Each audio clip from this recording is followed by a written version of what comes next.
Hey everyone, welcome to IndoorSkydivingTips.com. My name is Henry and today I'm going to be explaining how you go from a back flying position into a sit flying position inside the tunnel. So some things that you should already be really proficient in. First off, you should be able to fly at a much higher wind speed when you're back flying. And you should also be at least fairly proficient getting into your sit flying technique. So when you're on your back, just like this, you want to make sure your hips are back as well. You're not pushing those hips forward. And you're going to be using your legs to drive and change the pitch of your body while we're doing that. My mannequin's having a little hard time keeping its knees bent, but remember, just keep your knees bent when you're in this back flying position. So instead of throwing up with your head forward or using your chest to gain momentum or even popping your hips, you should just be using your legs and the rest of your body should be nice and calm. So back flying position, bringing your legs down to fling the rest of your body up, and then also using your upper torso to catch more of that lift to push you up and change that pitch so you get more into that sit fly position. So legs go down, body stays up, catching more of that wind, hips are back, and then that's going to drive you into that sit fly position.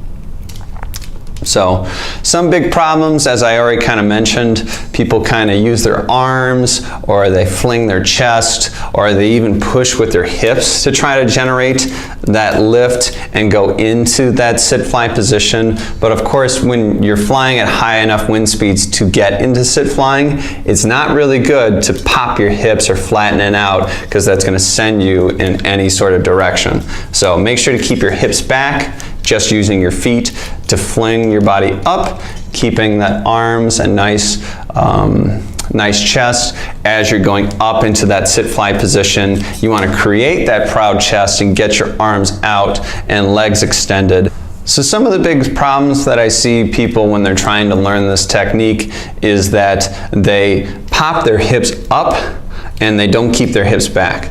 So let's think about this. If you are flying, you need to be flying at a high enough wind speed that you can get into your sit flying position. And anytime that really flattening out our hips, there's a lot of power going right behind our body, which can send us in any sort of direction, I should say. So you want to keep your hips back.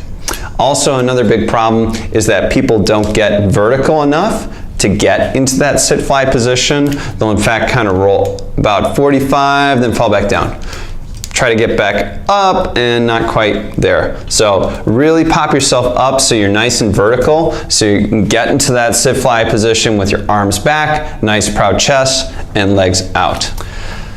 The keys to success in order to master this technique is first off making sure your hips are bent, and secondly you get yourself in that vertical position so you can spread out and catch that wind. And of course, just like with a lot of things, you want to make sure everything is nice, controlled, and smooth as you're doing this technique.